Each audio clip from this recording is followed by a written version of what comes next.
బొట్టు పెట్టుకోవడం ఎప్పటి నుంచి అనుకుంటున్నాను.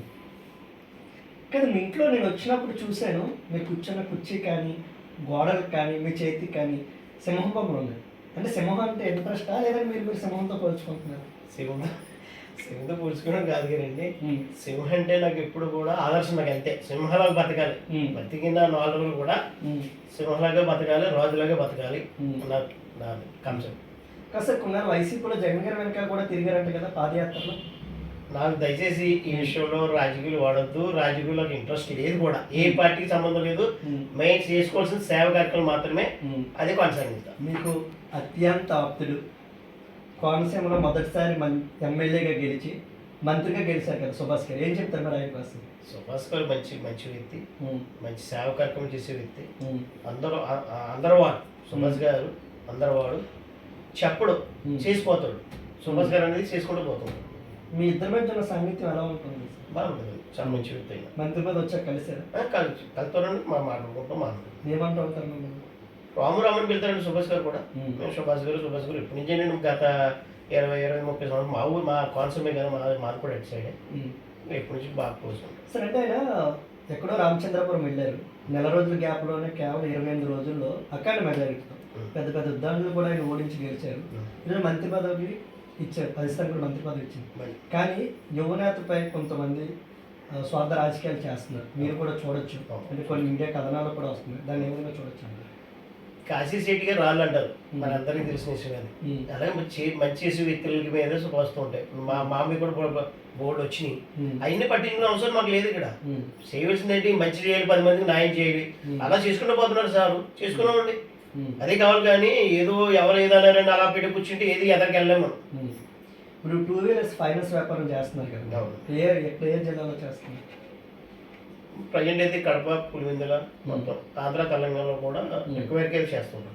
మీరా చాలా కఠినంగా ఉంటారు అక్కడ? ఇప్పుడు ఒకటే సార్, పులిపిల్ల ఉంటుంది, అడుగులో అంతే, బయట చాలా కఠినంగా ఉంటారా? ఏంటండి, రికవరీ విషయంలో కఠినంగా వ్యవహరిస్తారు? ఎప్పుడు ఇలా ఉంటానండి, ఎవరికి భయపడే పని లేదు నాకు. ఎప్పుడు కూడా ఇలా ఉంటాను. ఎవరికి ఆపద వచ్చిందో నేను ముందుంటాను, ఏది వచ్చినా కూడా ముందుంటాను, ఎవరికి భయపడేది లేదు. అంటే ప్రస్తుతం అయితే ఎటువంటి రాజకీయాల వైపు చూసే పరిస్థితి లేదు రాము గారు. నేను ఎదురు ఐవైపు స్కూల్ సార్, నాకు ఏం మంచి చేయడానికే ట్రై చేస్తాను.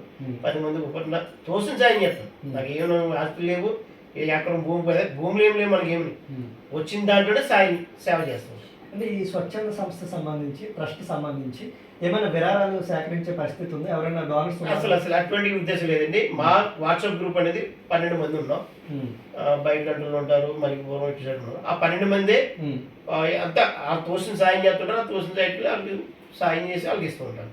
అంటే ఎటువంటి యాక్టివిటీస్ చేస్తున్నారు సార్? దాన్ని కరోనా అంటే ఆ సమయంలో ఫుడ్ డొనేషన్ ఇచ్చారు చాలా ప్రాంతం. కరోనా టైంలో సుమారు 10-30 దాకా ఖర్చు పెట్టాము. నాకు ఓన్ కాల్సి కూడా ఖర్చు పెట్టిస్తారు. ఇప్పుడు ఏం చేస్తున్నారు అసలు ఈ సేవా సమితి ద్వారా? ఇప్పుడు మీరు చేస్తున్న యాక్టివిటీ? మా దగ్గరికి వచ్చి ఎవరైనా సరే కొంచెం ఆర్థిక ఇబ్బందులు ఉన్నా, ఎవరికైనా వికలాంగులు సైకిల్ తీసారన్నా కూడా మా తోసిన సాయం చేస్తూ ఉండండి. ఎవరికి ఏదైనా కూడా మేము మా తోసిన సాయమే చేస్తాం. ఒక మెకానిక్గా మీ జీవిత ప్రస్థానం మొదలు పెట్టాను. అసలు మెకానిక్ ఎటువంటి ఇబ్బందులు మీరు ఎదుర్కొన్నారు? మెకానిక్ ఇబ్బందులు లేవు కానండి, మెకానిక్లు అందరూ కూడా ఆర్థికంగా కూడా చాలా ఇబ్బంది పడుతున్నారు. వాళ్ళు కూడా ప్రభుత్వం కూడా మంచి సరైన గుర్తింపు ఇచ్చి వాళ్ళు కూడా న్యాయం చేసి ఉంటే బాగుంటుందని మనం ఈ మీడియా ద్వారా కోరుకునేది. అది ఇంకా ఈ సేవా కార్యక్రమాలను విస్తరించే ఆలోచన ఉన్నారా? చేసే అవకాశం ఏముందా? సేవా కార్యక్రమంలో ప్రయాణం ఉన్నంత వరకు నేను చేస్తూ ఉన్నాను. ఒక నేను ఉన్నా లేకపోయినా నా ఫ్యామిలీ, మా అబ్బాయి వాళ్ళు కూడా ఈ సేవా కార్యక్రమం చేయడం సిద్ధం.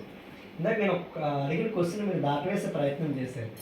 దందాలు సెటిల్మెంట్లు చేస్తున్నారని నేను అడిగిన ప్రశ్నకి నా ఫ్యామిలీలో చేస్తున్నారని చెప్తున్నారు. కానీ ఓన్లీ ఫ్యామిలీ మ్యాటర్ మాత్రమే, దందాలు కాదు అది. అంటే ఫ్యామిలీ మ్యాటర్లు అంటే ఏ విధంగా చేస్తారు? ఏంటంటే ఇప్పుడు నా కుటుంబ మనుషులు ఉన్నారు, ఏదో భార్య భర్త చిన్న గొడవ వస్తుంటది, వాళ్ళిద్దరిని కుర్చీ పెడతాను, కుర్చీ పెట్టి అది కదా యాడ్ చేసుకోవాలి చెప్తాం, అది చేసి పంపించాలి, కాబట్టి హ్యాపీ చేసుకుంటారు. అంటే కుటుంబ సభ్యులు కాకుండా ఇతర విషయాల్లో కూడా మీరు తలదూరుస్తున్నారు, బెదిరించే ప్రయత్నం చేస్తున్నారు అని కూడా విమర్శలు ఉన్నాయి. విమర్శలు 1,00,000 మంది చేస్తుంటారండి. నేను చేసే అటువంటిది ఏమి లేదు. నా కుటుంబం ఎవరైనా నాకు చూసి అందరూ నా కుటుంబం మనుషులే. ఓన్లీ ఫ్యామిలీ మ్యాటర్లో నేను మాట్లాడుతాను, పంపిస్తాను. ఆ చిన్న మన కుటుంబంలో ఉంటే అది మాట్లాడి పంపిస్తాను తప్ప దందాలు అంటే మాకు తెలియదు, ఆ కత్తులు గన్లు అంటే మాకు తెలియదు, రౌడేజ్ అంటే మాకు తెలియదు. ఇప్పుడు మన 40 సంవత్సరాల దగ్గర మాకు ఉన్నాయి, నా రౌడీ చేయడం లేదు. అసలు కేసు చూపించండి నాకు. ఒక కేసు కూడా ఉండదు స్టేషన్లో. అంటే అలా లైన్ చేస్తున్నారు అనుకోవచ్చు. ఎందుకండి అలా ఎందుకు తీసేద్దాం? సెటిల్మెంట్ పోలీస్ స్టేషన్కి వెళ్తూ ఉంటారు ఎప్పుడైనా? నేను వెళ్తాను. పోలీసు వారు కూడా మంచి న్యాయంగా మాట్లాడతారు, ఎవరు తప్పుండాలు ఖండిస్తారు, భార్య భర్తలు ఇద్దరిని కౌన్సిలింగ్ ఇచ్చి కాపులు పంపిస్తారు. ఇంకా సినిమాల్లో మంచి మంచి పాత్రల కోసం ప్రయత్నిస్తున్నారు. అది పెద్ద దాని